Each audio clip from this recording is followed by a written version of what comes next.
Our planet is warming after a century of industrial production and distribution that has fouled the atmosphere.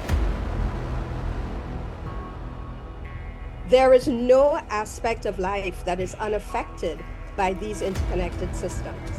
For billions, life is brutish and harsh, with deprivation of basic needs, while at the other end, there is a spectrum of the ultra-wealthy enjoying material riches and excesses. African lives are lived and livelihoods secured in such a challenging context.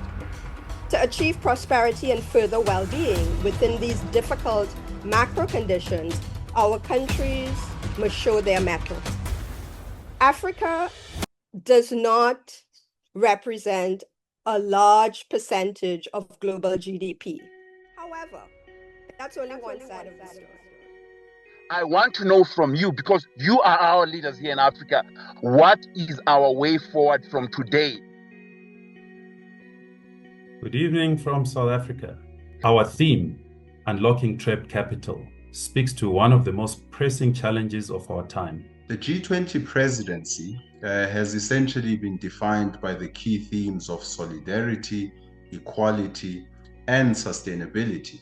And in everything we do, we should not be ignorant or sort of gloss it over, because the need to improve the rails through which capital is going into the country and being deployed into projects is very important. Africa is not poor.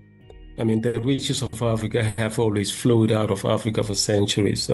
The problem is because of the pit-to-port model that we employ. We have the riches. So how do we change this? We've actually taken the view that there isn't a capital scarcity problem in Africa. There's actually a plumbing problem, a gatekeeper's problem. But rather than initiating in that journey from the West and pointing at the West what they could do better for us, I would rather point at the guys just down the road from here in Lusaka. When we imported venture into Africa, we brought along with it a lot of the errors that caused it to be not inclusive in America. So it was like, who was the ones deploying capital? Again, it was a small group of elite people who not necessarily had access to, the same day-to-day experiences that the majority of people did. And the result of that was the folks who got invested in Africa, even though they were building businesses in Africa, most of the time, these individuals were expats and not Africans who grew up on the ground and experienced day-to-day African life. We have 20 years of venture capital and private equity in Ghana through our Venture Capital Trust Fund and Act. Very active, a lot of case studies that have emerged, which haven't really been told. So it's really the businesses that are, I would say in quotes, boring, right? It's the hospitals, it's the schools. These are the ones that have actually successfully exited through venture capital and private equity investment. We know what the end game is.